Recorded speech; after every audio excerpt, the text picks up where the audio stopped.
Welcome back to Reality Check. I am Lindsay Rodriguez here with People.com housewife expert Dave Quinn and the beautiful LeeAnne Locken of Real Housewives of Dallas. Welcome, LeeAnne. Thank you. I'm excited to be here. Yeah, because we've Skyped before, but we've never actually had you in studio. No, we're one-on-one now. Yeah.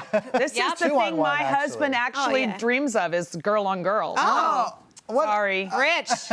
You'll just have to drill the hole. Okay, I get it. We're getting into that. We're going to talk all about that. We're already having sexy times talk, but let's talk about the very sexy lingerie shower that you threw on last week's episode. Can you tell us what inspired you to go with that theme? It was Moulin Rouge. So here's what I love. I love that that in the episode, you know, Stephanie was like, well, LeeAnne planned the whole thing. And I called Carrie while I watched it, and I was like, Carrie, you sent me the thing that said, do you want to do Moulin Rouge? And I said, yes. And I've got all the paper trail emails from Trey, Stephanie's assistant, and Carrie, Carrie's assistant. And I'm like, I did none of this. And I love it because then, like, the next day, Stephanie puts out this tweet of thanking all the vendors who helped it. And I'm like, never heard any of those. Never heard of before. them. Yeah. Well, on that note, though, because Carrie did, it was Carrie and Stephanie who threw the shower for you. Considering everything that you and Carrie have been through, did you ever imagine a time when she would be the one throwing you your shower? Back in the day, no. But today, 100%. I wish Duber was still on the show. I think Duber's a viable housewife for our show and our cast because she knows every single cast member so well, and for the first time isn't willing to just put up with crap. I mean, she's going to speak the truth, which is nice. But yeah, no, I'm, you know what? I know a lot of people are like, I can't believe Duber and Locken are friends. And we're like, yeah, we are. We're genuine, authentic friends. I'm going for a cheek pop on Thursday, y'all. Got to get my cheeks popped. But seeing that the two of you are really good friends and knowing that you and D'Andra had this big fallout, do you ever think that you and D'Andra could get to a place like you and Carrie Oh, God, right I now? pray that there's a day that D'Andra and I could get to that place. The big difference is that Carrie and I have genuine heart-to-heart, authentic conversations that she instigates, I instigate. There's texting, there's lunches, there's phone calls. None of that happens between D'Andra and I. And So I in other think words, there's effort with you and Carrie and not between you and D'Andra? there's a conscious, considerate effort, and there always has been between Carrie and I. We knew that where we were and where we wanted to be would take work. And I don't know how y'all feel about work. I'm good with work, but, you know, not everybody's good with work. Yeah.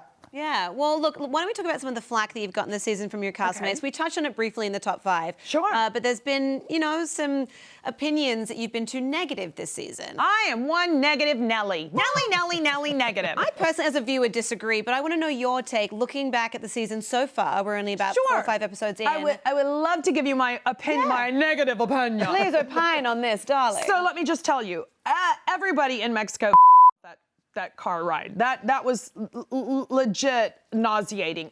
Most of us suffer from car sickness. So 2.5 hours of going like this and this and this and you know, bottles of champagne flowing, by the way. I was one drunk little girl by the time we got to the house, which, you know, and then I found that all the jokes I made that I thought were funny, like, ooh, girl, you can't get drunk down these stairs. It was because I was looking down a flight of stairs going, hey, crap's about to happen, Locken, you know, like, and there's no handrails. Yeah. I'm a handrail girl. I'm 52. If I fall, people, getting up is not gonna be fun.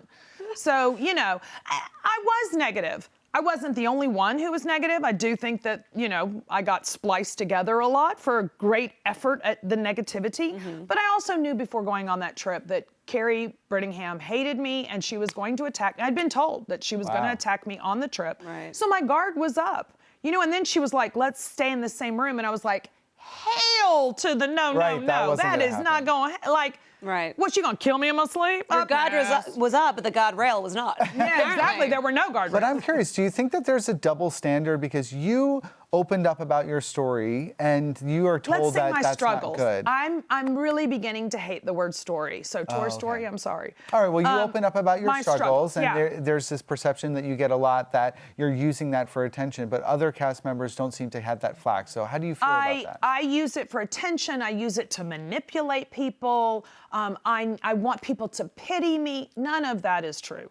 Look, that is how I connect with humans. If I share an intimate story with you, it's because I want you to understand at some core, deep level who I am. I'm not a surface. You know, this whole Cam and Steph surface thing, that's not me. If we're having a surface conversation, I'm peace out, getting drunk, or going to bed. Because you bore me. I'm a Gemini, I need to be entertained. Yeah. Yes, I think there's a double standard on our cast. I think there always has been a double standard. I think I am held to a very, very, very high standard. I've actually had this conversation with Stephanie and she agreed. I'm held to a very high standard and everybody else can do whatever they want and it's okay. I mean, can you imagine if I was the one in Copenhagen that had pushed Deandra's chest, which by the way, there was a stairwell that went straight down to that dungeon area behind me. I could have easily gone over the sofa and down this, broken my neck, something terrible. If I had pushed her, we would still be talking about That's right, you would be violent. Child, we would be on course number 492, serving some more with the side of Right. And, you know, but it was her, so we forgot about it by the next day. Well, I want to talk, we can't leave because I really need to talk to you about this whole thing. So you joked in the episode that you and Rich had sex. The craziest place you had sex was through a hole in a fence. Yeah. And I believed it because I'm an idiot. And I was like, how does that even work? And I said, like, beautiful minding it. Everybody, you know, that's the best part. Like, I love that. First of all, it's from Family Guy. I did tweet a Family Guy clip. And I've said a million times we watch cartoons to go to sleep at night. That's how I put my mind down. And so we make really stupid jokes. Like we do this all the time. Like in the car when we're driving, whoever's driving can't be hit in the car. I mean, we love tap, you know, not beating each other up, but you know. And so, like, you know, whoever's driving can be like if he's driving, he'll be like, oh, you oversang that song. And I'm like, you have fun together. You wait for a stoplight, buddy.